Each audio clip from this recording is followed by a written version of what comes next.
पहलगामच्या हल्ल्यानंतर काश्मीरमध्ये सुरक्षा यंत्रणांनी दहशतवादी कारवायांचा बिमोड करण्यासाठी जोरदार कारवाई सुरू केली आहे।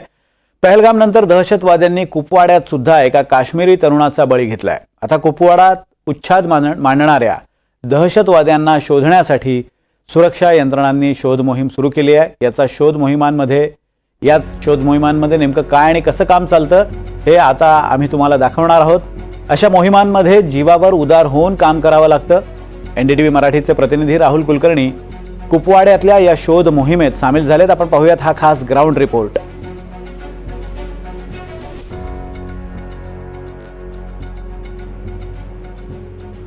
नमस्कार, मी राहुल कुलकर्णी, एनडीटीव्ही मराठीमध्ये तुमचं स्वागत है।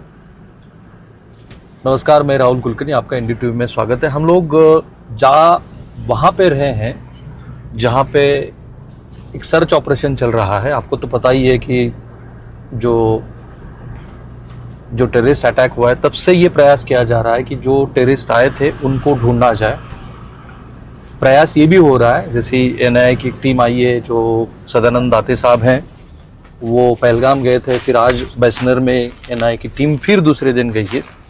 और जो भी इंफॉर्मेशन आ रही है उसमें पाकिस्तान का हाथ होने के 2 पुख्ता सबूत एनआईए को मिले हैं। जो डॉसियर पाकिस्तान को भेजा जाएगा, शायद लगता है कि उसमें वो बात होगी। लेकिन मैं कहाँ जा रहा हूँ, जो सर्च ऑपरेशन चल रहा है उस सर्च ऑपरेशन में हम लोग जा रहे हैं। जो एक टीम लगी है, शायद जंगल के अंदर भी हो सकती है या फिर विलेज टाउन में भी हो सकती है। और मेरे साथ जुड़े हैं आजाद जी, आपका पूरा परिचय करवा दीजिए। हाँ, मेरा नाम आज़ाद नक्शबंदी है। मैं कुपवाड़ा डिस्ट्रिक्ट से बिलोंग करता हूँ। हाँ, मैं एक सोशल एक्टिविस्ट हूँ यहाँ पे।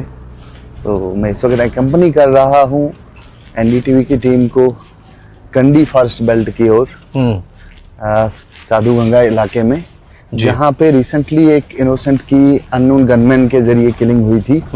और उसमें ये आशा जताई जा रही थी कि ये कहीं ना कहीं टेररिस्ट आके उन्होंने एक सिविलियन को किल किया है।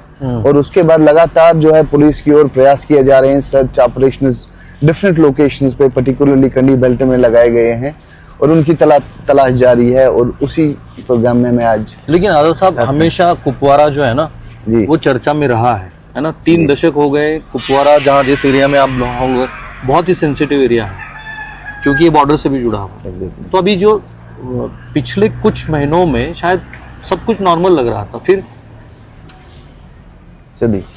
अचानक से ये फिर क्यों?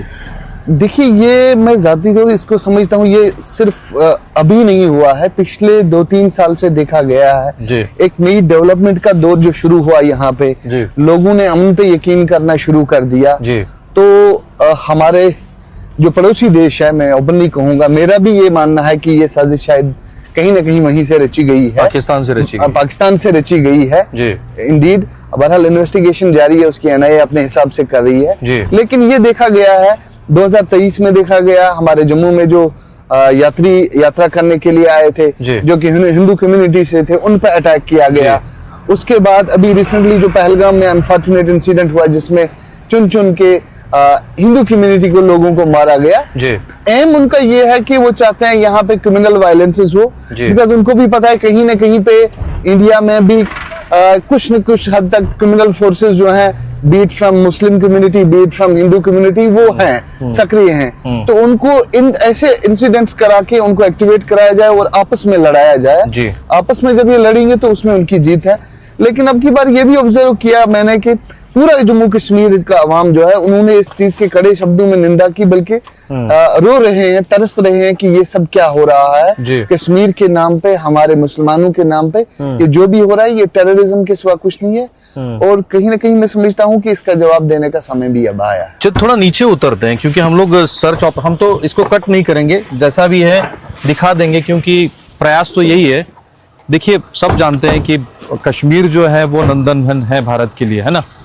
तो ये देखिए ना, क्या वादियां हैं। तो फिर एक बार बता दीजिए कि हम लोग कहाँ हैं, कौन से सर्च ऑपरेशन में हम लोग जा रहे हैं। ये आल्दो हमें पहले अभी लाइव नहीं है तो इसलिए हम बता सकते हैं। ये कंडी का इलाका है, इलाका कंडी, दुगमुला के एडजेसेंट इलाके आते हैं। ये जो पीछे आप पहाड़ी रेंज देख रहे हैं, ये कनेक्ट हो रहा है एक तरफ से लोलाब वैली के साथ हो रहा है connect. At the same time जो दूसरा वाला साइड है इसको बांडीपोरा से रामपुर राजपुर वाला एरिया जो है जी। और ये मचल सेक्टर के साथ कनेक्ट हो रहा है। बॉर्डर एरिया पीछे आता है जहां से इन्फिल्ट्रेशन अक्सर इस एरिया में हुई है और होती आ रही है। तो अगर और मैं ये अपने movements की दर्शकों reports को कह दूं कि ये एक one of the sensitive area है Indeed. जहां से जो ये जो वादियां दिखाई दे रही है वहां से मतलब पीछे से टेररिस्ट को भारत लाने की कोशिश की जाती है, तो क्या सही है ये? बिल्कुल सही है जी। जी। यहाँ से ही यही जो एरिया है जो पहाड़ियाँ आप देख रहे हैं जी। यहाँ पे अक्सर पिछले सालों से भी देखा गया रिपोर्ट्स आती हैं कि ये ना मूवमेंट रहती है यहाँ पे इस एरिया में। जी। तो ये जो पहाड़ियाँ कवर करी बड़े डेंस फॉरेस्ट हैं यहाँ पे, कैसो लगाना भी बड़ा डिफिकल्ट होता जी। है। ऑपरेशंस डिफिकल्ट होते हैं बिकॉज चैलेंजिंग ये रहता है कि बहुत ही डेंस फॉरेस्ट हैं और दूर दूर तक है। जी। तो बहरहाल हमारी जो इंडियन आर्मी है या सिक्योरिटी फोर्सेस हैं वो सतर्क हैं, वो अपने ऑपरेशन जारी रखे हुए हैं। उन्हीं को आज कवर करने के लिए अभी जी। जा रहे हैं। तो मुझे बताइए, जो आपने एक बात कही कि अब वो समय आ गया है कि जवाब देना है। हाँ इंडियन, कब तक आखिर कब तक मजलूमों का खून बहता रहेगा, कब तक बेगुनाह लोगों को मारा जाएगा और हम ये खामोश रहेंगे इस चीज के लिए। मैं एनडीटीवी के माध्यम से पूरे दुनिया के लोगों से जी। ये अपील करता हूँ भाई इस तरफ जरा दिखा देना, ये कि पहाड़ियां अब की जानना बार भी जरूरी है। अगर हमारा देश कोई कोशिश करता है जी। इस टेररिज्म को एक बार जड़ से उखाड़ फेंकने के लिए, जी। तो इसमें सब लोग अपना सपोर्ट दें। तो आप ये कह रहे हो देशवासियों को कि मैं अगर सिर्फ देशवासियों को नहीं, मैं पूरे इंटरनेशनल कम्युनिटी को रिक्वेस्ट करता हूं और ऑन ह्यूमैनिटेरियन ग्राउंड्स अब इस स्टेप के लिए, बिकॉज टेररिज्म सिर्फ हिंदुस्तान का दुश्मन नहीं है, टेररिज्म पूरी दुनिया का दुश्मन है। जी। तो ये सबका दुश्मन है, इस टेररिज्म को खत्म करना है, ये मेरी गुजारिश तो है। आप ये मतलब ये आप जताना मतलब आप ये बता रहे हो कि अगर कोई ऐसी बात हो जाती है जो सिक्योरिटी मामले से जुड़ी है, कुछ लोग कह रहे हैं कि शायद पीओके के अंदर भी हमारी आर्मी जाएगी, तो उस स्थिति में हर जम्मू कश्मीर का जो नागरिक है वो भारत के साथ खड़ा है। ऑब्वियसली मैं मानता हूं कि पहले ही खड़ा था।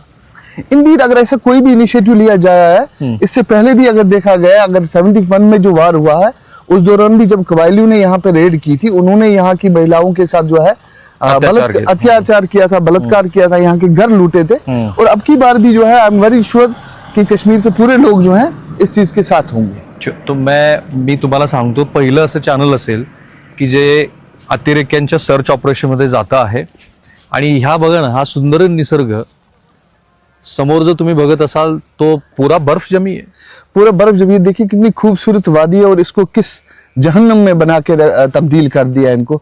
एक पल भी हम सुकून से नहीं रह सकते हैं। जी। हर बार कुछ न कुछ होता है, हर बार हर 2 साल बाद 6 महीने बाद कहीं न कहीं कुछ ऐसे इंसिडेंट्स करवाए जाते हैं ताकि इतनी खूबसूरत वादी को जहन्नम बनाया जाए। लोग कहते हैं कि स्विट्जरलैंड कहाँ जाते हो भाई, ये यहाँ पे आना चाहिए। देखिए ना कितना सुहावना मौसम है। और मैं जब लगभग 12 साल से यहाँ पे आ रहा हूँ, हर साल जब मैं आता हूँ तो मुझे थोड़ा थोड़ा चेंज दिखाई देता है। जब आर्टिकल 370 एबॉलिश हुआ था उस दिन हमने लाल चौक से रिपोर्टिंग की थी, फिर 1 साल के बाद मैं यहाँ पे आया था, फिर 2 साल के बाद आया, और पिछले साल मैं लगभग 13 दिन यहाँ पे था।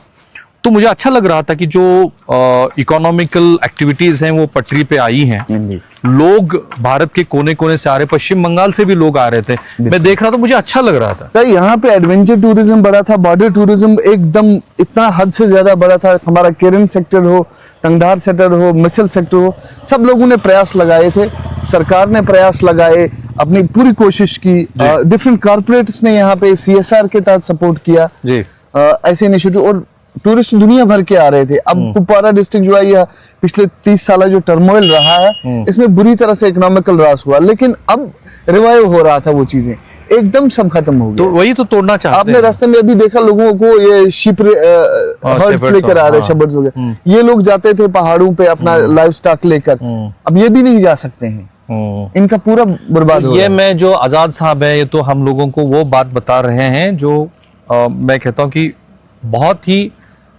सटीक है, हमें जानना जरूरी है।